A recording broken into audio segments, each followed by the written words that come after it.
নমস্কার বন্ধুরা, সুইসনেস কিচেনে সকলকে সাদর আমন্ত্রণ জানিয়ে আজকের রেসিপি শুরু করছি।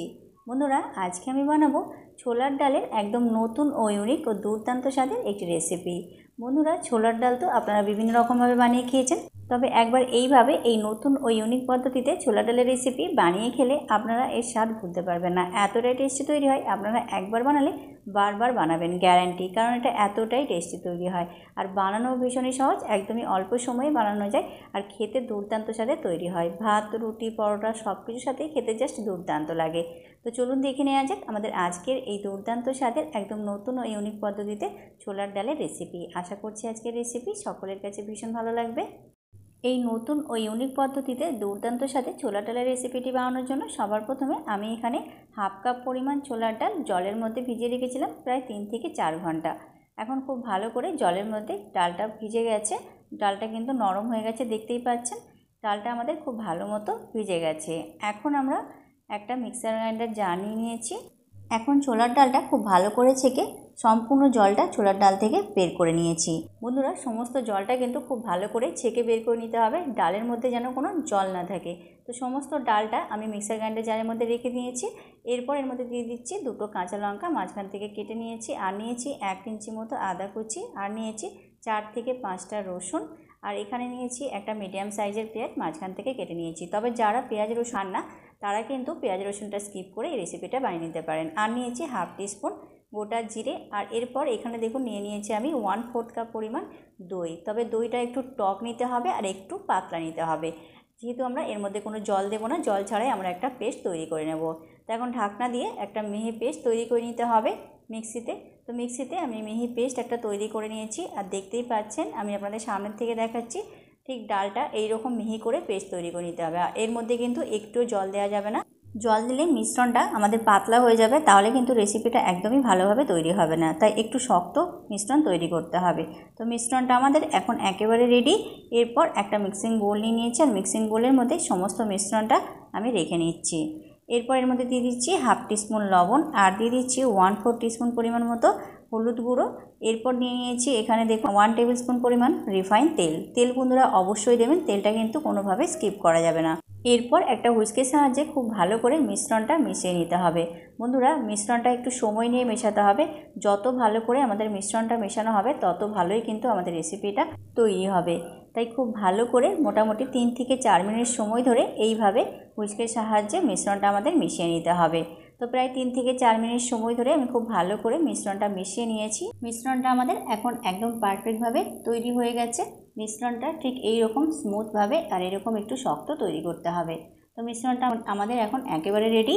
এখন আমরা এটা সাইডে রেখে দিলাম। এরপর একটা স্টিলের এরকম ছোট পাত্র নিয়ে নিয়েছি, আর এর মধ্যে আমি দিয়ে দেবো প্রথমে 1.5 গ্লাস পরিমাণ জল। এখন এরপর একটা দেখুন এইরকম একটা সুতির কাপড় নিয়ে নিয়েছি, অবশ্যই কিন্তু কাপড়টা সুতির নিতে হবে। এখন কাপড়টা এর ওপর রেখে দিলাম। এরপর এইভাবে খুব টান দিয়ে একদম টাইট করে কাপড়টা এইভাবে বেঁধে নিতে হবে। এর মধ্যে মিশ্রণ দিলে যেন কোনো স্পেস না তৈরি হয়, ঠিক সেই রকমভাবে একদম টাইট করে কাপড়টা বেঁধে নিতে হবে।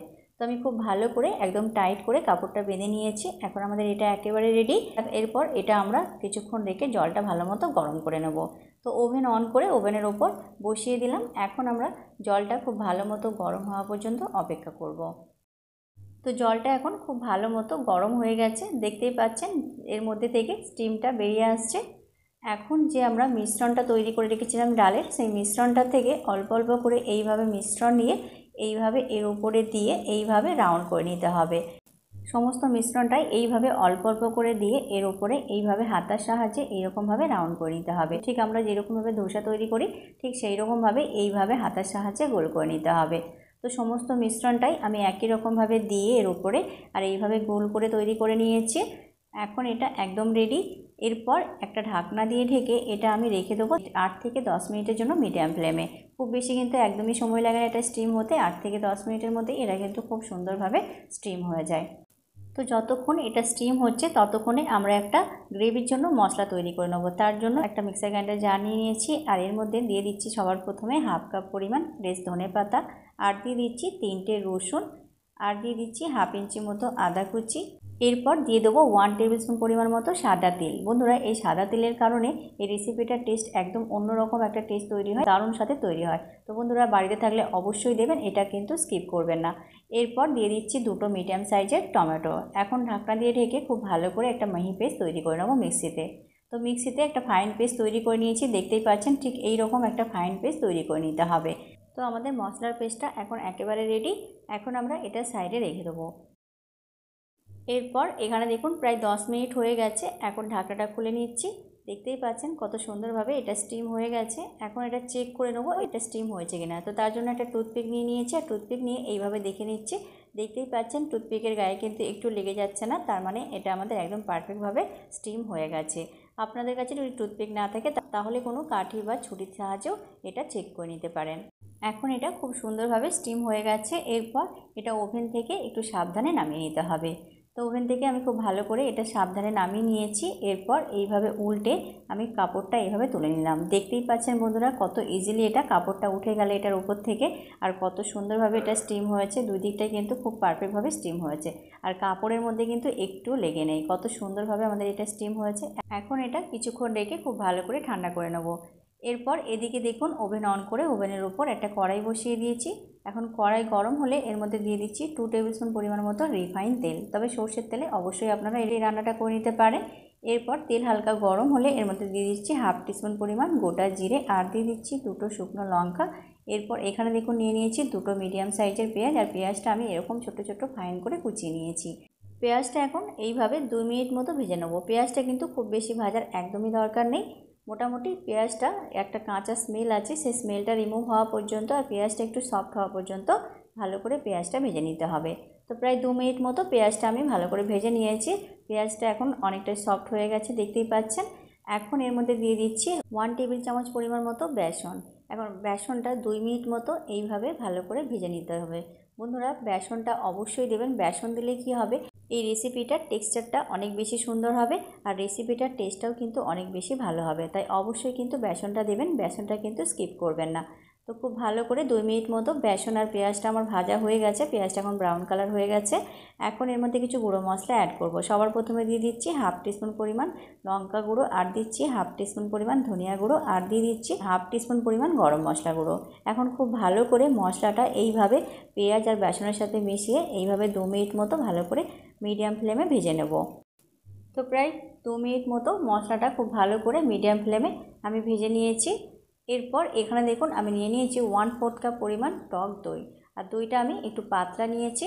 বন্ধুরা দইয়ের মধ্যে কিন্তু খুব বেশি ময়েশ্চার থাকে। দইটা এখন মশলার সাথে খুব ভালো করে মিশিয়ে ভেজে নিতে হবে। যতক্ষণ না মশলাটা শুকিয়ে যাচ্ছে আর এর মধ্যে থেকে তেল রিলিজ করছে, ততক্ষণ পর্যন্ত দইটা মশলার সাথে মিশিয়ে খুব ভালো করে ভেজে নিতে হবে মিডিয়াম ফ্লেমে। তো এখন দেখতেই পাচ্ছেন মশলার মধ্যে থেকে কিন্তু তেল রিলিজ করতে শুরু করেছে, তার মানে মশলাটা আমাদের ভাজা হয়ে গেছে। এরপর আমরা যে মশলার পেস্টটা তৈরি করে রেখেছিলাম আগের থেকে, সেই মশলার পেস্টটা দিয়ে দিলাম, আর দিয়ে দিচ্ছি সামান্য একটু জল।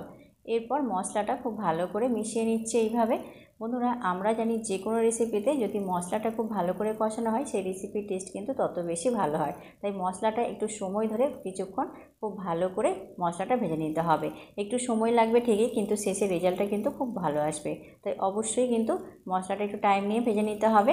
তো এখন খুব ভালো করে মিশিয়ে নিয়েছি। এরপর ঢাকনা দিয়ে ঢেকে এটা মিডিয়াম ফ্লেমে রেখে দেবো। 5 মিনিট মশলাটা খুব ভালো করে কষিয়ে নেব। এরপর এদিকে দেখুন এটা আমাদের খুব ভালো মতো এখন ঠান্ডা হয়ে গেছে, দেখতেই পাচ্ছেন। এরপর একটা ছুরি নিয়ে নিয়েছি, আর ছুরি নিয়ে এটা প্রথমে এইভাবে লম্বা লম্বা করে কেটে নিচ্ছি। তারপর এটা ছোট ছোট পিস করে পনির যেরকম সাইজের হয় ঠিক সেই সাইজের মতো আমি কেটে নেব। তবে আপনারা আপনাদের পছন্দ মতো যে কোনো সাইজের ছোট অথবা বড় করে এগুলো কেটে নিতে পারেন। দেখতেই পাচ্ছেন বন্ধুরা, কাটা দেখেই বুঝতে পারছেন এটা কত সুন্দরভাবে স্টিম হয়েছে আর কতটা নরম তুলতুলে তৈরি হয়েছে। অসাধারণ স্বাদে তৈরি হয়, দারুণ টেস্টি তৈরি হয়। তো একই রকমভাবে আমি ছুরি দিয়ে এরকম ছোট ছোট স্কোয়ার শেপ করে এগুলো কেটে নিয়েছি। আমি আপনাদের সামনের থেকে তুলে দেখাচ্ছি বন্ধুরা এটা কতটা নরম তুলতুলে তৈরি হয়েছে। দেখতেই পাচ্ছেন একদম নরম তুলতুলে আর স্পঞ্জি তৈরি হয়েছে। অসাধারণ স্বাদে তৈরি হয়, খেতে দুর্দান্ত স্বাদে তৈরি হয়, খুবই ভালো লাগে খেতে। আর এগুলো বন্ধুরা আপনারা কিন্তু ভেজে এগুলো স্ন্যাক্স হিসাবে সসের সাথে খেতে পারেন, খেতে অসাধারণ লাগে। প্রত্যেকটা পিসি বন্ধুরা দেখতেই পাচ্ছেন খুব সুন্দরভাবে তৈরি হয়েছে আর একদম নরম তুলতুলে তৈরি হয়েছে। আপনাদের বাড়িতে যদি পনির না থাকে তাহলে কিন্তু এই রেসিপিটা চটজলদি আপনারা বানিয়ে পনিরের মতো তৈরি করে বানিয়ে খেতে পারেন। অসাধারণ লাগে খেতে, আর বানানো ভীষণই সহজ। আর কত সুন্দরভাবে এটা তৈরি হয়ে গেল দেখতেই পাচ্ছেন। তো পনির খেতে ইচ্ছা করলে আর বাড়িতে পনির না থাকলে আপনারা কিন্তু খুব সহজেই একদম চটজলদি এই রেসিপিটা ট্রাই করতে পারেন, খুবই ভালো লাগবে খেতে। তো ছোলার ডাল দিয়ে তৈরি একদম নরম তুলতুলে স্পঞ্জি প্রত্যেকটা পিসই আমাদের এখন একেবারে রেডি। এখন আমরা এগুলো রান্না করে নেব। তো প্রায় 5 মিনিট হয়ে গেছে, মশলাটা আমি কষিয়ে নিয়েছি। এখন আমি ঢাকনাটা খুলে নিচ্ছি। তো দেখতেই পাচ্ছেন মশলার উপরে কিন্তু তেল ভেসে উঠেছে, আর মশলার কালারটা কত সুন্দর এসেছে। তার মানে বুঝতে হবে মশলাটা আমাদের একদম পারফেক্টভাবে কষানো হয়ে গেছে। বন্ধুরা আবারও বলছি, মশলাটা কিন্তু খুব সুন্দরভাবে কষাতে হবে আর একটু টাইম নিয়ে কষাতে হবে। তো এখন আমি খুব ভালো করে মশলাটা এভাবে মিশিয়ে নিচ্ছি। এখন আমি আপনাদের সামনের থেকে দেখাচ্ছি মশলার টেক্সচারটা। দেখতেই পাচ্ছেন মশলার কালারটা কত সুন্দরভাবে তৈরি হয়েছে, আর মশলাটা খুব পারফেক্টভাবে একদম কষানো হয়ে গেছে। মশলার টেক্সচারটা দেখতেই পাচ্ছেন কত সুন্দরভাবে তৈরি হয়েছে। এখন আমি এর মধ্যে গ্রেভির জন্য অ্যাড করছি 1.5 কাপ পরিমাণ জল। তবে জলের পরিমাণটা আপনারা আপনাদের মতো অ্যাডজাস্ট করে দেবেন। এরপর দিয়ে দিচ্ছি তৈরি করে রাখা ছোলার ডালের পিসগুলো, আর দিয়ে দিচ্ছি সামান্য একটু ফ্রেশ ধনেপাতা কুচি। এখন এইভাবে সামান্য একটু মিশিয়ে নিচ্ছে। এরপর এর মধ্যে অ্যাড করছি 1/2 টিস্পুন বা স্বাদ মতো লবণ। এখন খুব ভালো করে গ্রেভির সাথে এইভাবে মিশিয়ে নিতে হবে। বন্ধুরা জলের পরিমাণটা আপনারা আপনাদের মতো অ্যাডজাস্ট করে নেবেন। আপনারা যেরকম গ্রেভি খেতে পছন্দ করেন ঠিক সেই অনুযায়ী জলের পরিমাণটা অ্যাড করবেন। গ্রেভির কনসিস্টেন্সিটা আপনারা আপনাদের মতো ঘন অথবা পাতলা রাখতে পারেন। তো খুব ভালো করে সমস্ত মশলাটা মিশিয়ে নিয়েছি। এখন একটা ঢাকনা দিয়ে ঢেকে এটা আমি 5 মিনিট মিডিয়াম ফ্লেমে রেখে দেবো, যাতে ছোলা ডালের পিসগুলোর সাথে মশলার ফ্লেভারটা খুব ভালোভাবে মিশে যায়। তো প্রায় ফিরে আসলাম 5 মিনিট পর, ঢাকনাটা খুলে নিচ্ছি। তো দেখতেই পাচ্ছেন বন্ধুরা আমাদের গ্রেভিটা কিন্তু অনেক বেশি কমে গেছে, আর ছোলার ডালের পিসের সাথে মশলার ফ্লেভারটা কিন্তু খুব সুন্দরভাবে মিশে গেছে। আর বন্ধুরা গ্রেভিটা দেখতেই পাচ্ছেন খুব বেশি ঘনও না আর খুব বেশি পাতলাও না, মিডিয়াম কনসিস্টেন্সির একটা গ্রেভি আমি রেখেছি। এর থেকে বেশি আমি আর গ্রেভিটা ঘন করব না। এখন আমাদের এই দারুণ টেস্টি একদম নতুন ও ইউনিক দুর্দান্ত স্বাদের ছোলার ডালের রেসিপি আমাদের তৈরি করা একদম কমপ্লিট। বন্ধুরা দেখতেই পাচ্ছেন রেসিপিটা কতটা লোভনীয় তৈরি হয়েছে। এইরকমভাবে একদম সিম্পল মশলায় কিন্তু আমরা ছোলার ডাল দিয়ে এই রেসিপিটা তৈরি করে নিতে পারি। অসাধারণ স্বাদের তৈরি হয়, দারুণ টেস্টি তৈরি হয়। আমি আপনাদের সামনের থেকে তুলে দেখাচ্ছি। দেখতেই পাচ্ছেন বন্ধুরা কতটা লোভনীয় লাগছে দেখতে, আর কতটা সুন্দর তৈরি হয়েছে আমাদের এই রেসিপিটা। একদমই অল্প সময়ে তৈরি হয়ে যায় আর দারুণ স্বাদের তৈরি হয়। বন্ধুরা আপনারা যদি তেল ছাড়া কোনো নাস্তা তৈরি করতে চান তাহলে কিন্তু আপনারা এই রেসিপিটি ট্রাই করতে পারেন। তেল ছাড়া এই রেসিপিটি স্টিম করে আপনারা এটা স্ন্যাক্স হিসাবেও খেতে পারেন টমেটো কেচাপের সাথে। খেতে অসাধারণ স্বাদের তৈরি হয়, ভীষণই হেলদি ও দুর্দান্ত স্বাদের একটি রেসিপি। তো এখন আমাদের এই দুর্দান্ত স্বাদের এই দারুণ টেস্টি ছোলার ডালের রেসিপি একদম কমপ্লিট। এখন আমরা ফ্লেমটা অফ করে এটা সার্ভ করে নেব। তো এখন আমাদের এই দুর্দান্ত স্বাদের একদম নতুন ও ইউনিক পদ্ধতিতে ছোলার ডালের এই দারুণ টেস্টি রেসিপিটি একটা পাত্রে সার্ভ করে নিচ্ছি। বন্ধুরা দেখতেই পাচ্ছেন কতটা সুন্দরভাবে তৈরি হয়েছে আর কতটা লোভনীয় লাগছে। এই রেসিপিটা আপনারা কিন্তু খুবই সহজে চটজলদি রেসিপিটি তৈরি করে নিতে পারেন, আর একদমই সিম্পল মশলায় এই রেসিপিটি তৈরি হয়ে যায়। দেখতেই পেলেন কত সহজে এই রেসিপিটি তৈরি হয়ে গেল, আর অসাধারণ সাথে তৈরি হয়। বন্ধুরা ভাত রুটি পরোটা সব কিছুর সাথেই খেতে জাস্ট দুর্দান্ত লাগে। বন্ধুরা ছোলার ডাল দিয়ে তো আপনারা বিভিন্ন রকমভাবে রেসিপি বানিয়ে খেয়েছেন, তবে আমি রিকোয়েস্ট করব একবার অবশ্যই ভালো লাগলে এইভাবে এই নতুন পদ্ধতিতে ছোলার ডালের রেসিপিটি বাড়িতে বানাবেন। আর কেমন হয়েছে আপনাদের ফিডব্যাক অবশ্যই কমেন্টের মাধ্যমে শেয়ার করবেন। আশা করছি বাড়ির সকলেরই ভীষণ ভালো লাগবে। একবার বানালে আপনারা এই রেসিপিটি বারবার বানাবেন, গ্যারান্টি। এর স্বাদ আপনারা ভুলতে পারবেন না, এতটাই টেস্টি তৈরি হয়। আর বন্ধুরা এগুলো খুবই নরম তুলতুলে তৈরি হয়। আমি আপনাদের একটা কেটে দেখাচ্ছি, দেখতেই পাচ্ছেন কাটা দিকে কতটা নরম তুলতুলে তৈরি হয়েছে। দারুণ টেস্টি তৈরি হয়, একেবারে নরম তুলতুলে তৈরি হয়। তো বন্ধুরা তৈরি হয়ে গেল খুবই সহজে আমাদের আজকের এই একদম নতুন ও ইউনিক পদ্ধতিতে দুর্দান্ত স্বাদের ছোলার ডালের রেসিপি। আজকের রেসিপি আপনাদের কেমন লাগলো অবশ্যই কমেন্টের মাধ্যমে জানাবেন। আর ভিডিওটি ভালো লাগলে লাইক কমেন্ট শেয়ার করে চ্যানেলটি সাবস্ক্রাইব করে পাশে থাকার অনুরোধ রইল। তো আজ এই পর্যন্ত, আজ এখানেই বিদায় নেব। আবারও দেখা হবে আগামী পর্বে নতুন একটা ভিডিও নিয়ে। তো ততক্ষণ পর্যন্ত আপনারা খুব ভালো থাকবেন, সুস্থ থাকবেন। Tata, bye bye.